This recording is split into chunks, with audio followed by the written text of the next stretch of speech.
I hired a hitman for myself on the dark web. The dark web has always intrigued me, but I'd only ever been on there a couple of times to buy substances for personal use. I'd never seen anything too horrifying on there.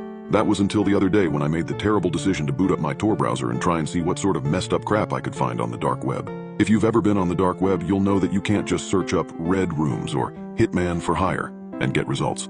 No, you have to find links to these websites first. Now, normally the average person wouldn't be this interested in something like a hitman, but I'm different. To me, life is Roblox. I don't care what happens to me. At least that's what I used to tell myself. I wish I never kept searching. This was the biggest mistake of my life. I hopped back onto Google again to try and find some links to a messed up website. I know it's weird that I was actively searching for the worst, but as soon as I got on the dark web that night, I had a sense of morbid curiosity overcome me. But still, I found absolutely nothing. In one final attempt, I clicked on Reddit. Hoping onto our deep web, I didn't think I would find anything. So I just scrolled through hot for about half an hour before sorting by new.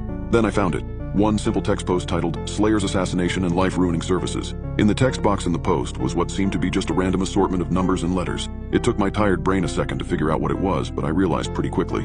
It was a link, presumably to a hitman website. So I decided to paste the link into my dark web browser, and what do you know, it worked. Up along the top of the website was its name, Slayer's Assassination and Life-Ruining Services, and next to it what looked to be a skull inside of a crosshair. I chuckled when I saw that the site must be fake. Upon scrolling down, however, I was not disappointed. There was a paragraph of white text on a black background, and a small box to the right of the text that just said, Place an order. The text was the main part, though, as it took up most of the page. It read, Slayer's Assassinations and Life-Ruining Services offers everything from acid attack, crippling, blinding, beatings, and good old death. We have the lowest prices out of any other company running similar services, and we are worldwide. We have a dedicated and experienced group of staff based all over the world. So if you need someone to be assassinated, or maybe you just want them scarred for life, don't hesitate to contact us. Again, I laughed. This had to be satire, right? Hell, I was even tempted to order it on someone just to see what would happen. Ironically, I actually have a half-decent job, so I can afford to. Better not to risk it, though, I thought to myself. I was about to close my computer and call it for a night when I heard a knock at the door. I live alone, so it was unusual to get visitors, especially so late at night. But when I opened my door, it was just my good buddy Mark, who also happened to be my weed plug. As I opened the door, he didn't hesitate to let himself in and shove a big baggie full of pot in my face. This dude, if the best crap I've had in a minute, we gotta try some. I couldn't say no. Cut to a couple hours later, it's early morning, and Mark and I are chilling on my couch, both blazed as hell. He suddenly decides to get up, and I assume he's going to get some leftover pizza. But he walks over to my desk and computer. Slayer's Assassinations, are you gonna kill someone or something? He mutters. What? I reply. Your computer, dude, it's got some hacker crap on it. It's the dark web, man, don't mess with it. At this point, I'm still on my couch, half asleep and not paying full attention. However, I sat up pretty fast when he said the words, Hey man, let's order a hitman on you. I hopped up and walked over to my PC. Part of my brain was screaming, no, what the F are you doing? But the majority of my brain was thinking about how funny it would be to order a hitman on myself. So, I agree. At the end, after I wrote down all my personal details, like my address, age, and even a photo, I had to select what I wanted to happen to me. I just selected plain old assassination, as it was actually cheaper than some of the other things. I could have paid an extra couple of grand to be beaten before my death, but even my high brain didn't want to splash the cash too much on my own death. God, that's ridiculous. Anyway, I placed the order and then replied to a confirmation email, and boom, it was done. A couple of clicks and I had ordered myself on the dark web. Mark and I laughed about it for a while, but then he left about an hour later and I fell asleep not too long after. I woke up around 9 a.m., which meant I got at least 6 hours of sleep, even if it felt like I got 3. I got up and out of bed, threw on some track pants and a cotton shirt, and brewed myself a coffee before sitting down to play some games and just enjoy my Sunday.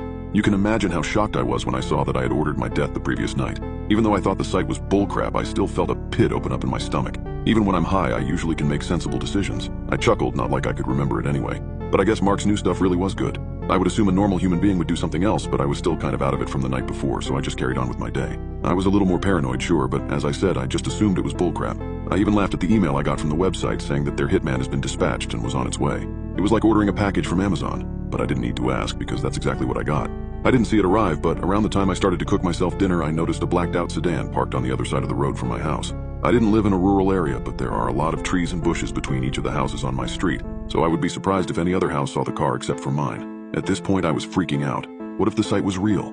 Even though I'm a big guy, I was freaking out. I don't own any weapons, aside from a slightly larger than average kitchen knife. Screw it, I'm confronting it, I decided. I put on a hoodie and slid the knife into the front pocket before waltzing out of my house and walking right up to the driver's side window of the vehicle. Even I was astonished at my own courage. Knocking on the window, nothing happened. It was rather anticlimactic. I was fully prepared to have to fight for my life, all because I did something really dumb while I was baked. But like I said, nothing happened. I even put my head right up to the window as if there was a reflection to try and get a better look to see what's inside. I could barely see what was inside of the car, but all I could make out were 2 empty seats. No one was even inside. I had got all hyped up for nothing. I decided to wait out by the car for a bit, but after half an hour or so, I was hungry, and I had to go back inside to take my dinner out of the oven. I swear it was only a minute between me going inside to take my dinner out of the oven and looking back out of the window and the car being gone. I didn't even hear it go. Guess I'm eating my dinner with all my curtains closed and doors locked, I muttered to myself. I had just started to calm down when the power shut off. It was sunny outside, and coupled with the car, I now knew that this was the real deal. I had signed my own death warrant. I ran into my upstairs bedroom and locked the door, and then hid under the bed. I knew I couldn't call anybody. They wouldn't believe me even though I was telling the truth. I laid there for a while, hoping that this was just a big mistake and that there wasn't actually a hitman here to murder me. But as I was getting ready to crawl out from under my bed, I heard my bedroom door open and saw a big pair of black boots step inside.